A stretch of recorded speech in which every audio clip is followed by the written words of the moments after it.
Hello everybody, and welcome to How to Get Better at Fortnite. Before I get into the video, I want to thank all 10 of my subscribers for helping me reach such a huge milestone. And to anybody that's new and likes the video, please hit that like and subscribe button if you want to support the channel. Now let's get to it. In order to get better at Fortnite, you need to improve at these three main aspects of the game. I will be going in depth on each of these topics and share with you guys what I found on Google.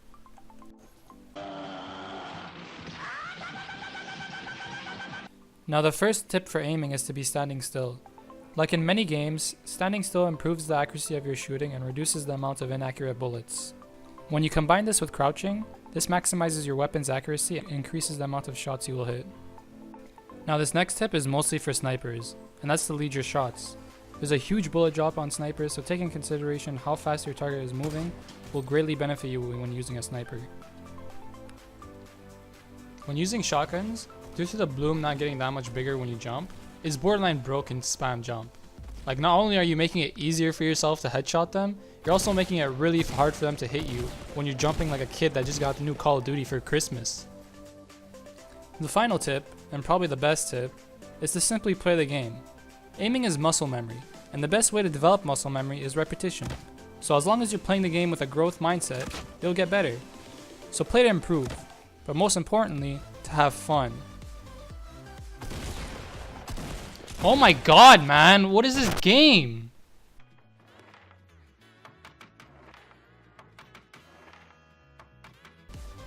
Now, one thing I see many people fail to do is build cover when getting shot. I see all the best players doing this. As soon as you get hit or simply shot at, your first instinct should be to build around you, so not only do you protect yourself from fire, but you also identify where they're shooting you from just by looking at which wall is getting hit. This gives you enough time to bandage up if you're fatally hit and plan an escape route, or simply kill the person if you wish to do so. The next tip is to get high ground. I cannot stress how important this is when in a shootout. Much like spamming jump with shotgun, having the high ground advantage essentially makes the opponent's head bigger because you're looking at them from a high angle. It also provides the perfect cover. You can choose when to peek, and you can also use third person to track their movements. The next two tips are for what type of forts you can build, which are the most optimal use of your resources when out in the open. The first type of fort is what I like to call the square fort. It's the most simple base you can build, and it uses the least amount of resources out of any building. You can choose how high you go without completely draining your resources to provide yourself with a high ground advantage. It also provides an escape route that most won't expect. So if you feel unsafe, you can jump out the back and everybody's still going to think you're in there. Now this version is mostly for 2 or more players. It takes more resources to build, but as you can see, it fits more people. Due to it needing more resources, it's harder to get high ground with it, but nonetheless, it's still a good option when playing duos or squads. Just beware of explosives.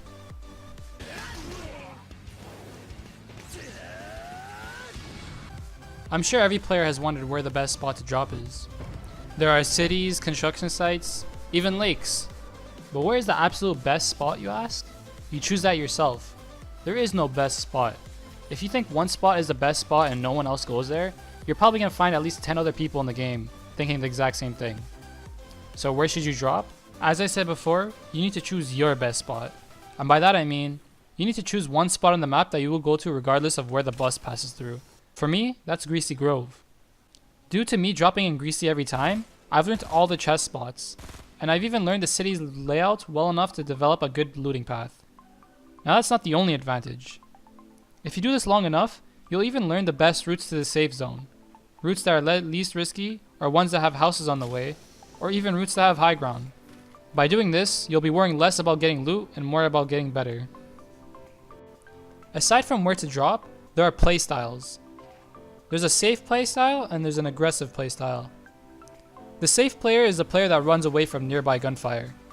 By doing this, they avoid risk of losing HP, ammo, and possibly their lives. This player thinks about taking calculated risks. They only engage in a fight if they think they have higher chances of winning than the other player. Sometimes this can be boring, as you sit in a bush for a really long time before anything really happens. But these players don't mind, as they have an end goal in mind, surviving till the end. I've played this way when I was new, and I consistently made it to the top 10 easily, even back then. While others were fighting, I was sitting in a bush, eating my sandwich or watching some YouTube videos. Easily getting into top 10 without any effort. The aggressive player is all about having fun. They will jump out right at the beginning and drop straight down, just to get a gun and start killing. This playstyle involves a lot more risk, but many see it as a better way to enjoy the game. Although there are higher risks of this playstyle, there are also higher rewards. By running around town with your gun out, you ensure that you get all the loot in the area. And by doing this, you end up with better loot, to help you transition into the later stages of the game much more easier. Yeah, wake up about at 6, think about money, think about this. I got nothing on my wrist, but I'll gladly take your bitch. Ayy, Cooper dudes that beat, yeah. Ayy, yeah, yes sir, I did. Ayy. Oh, he did. He shot down our platform. Oh my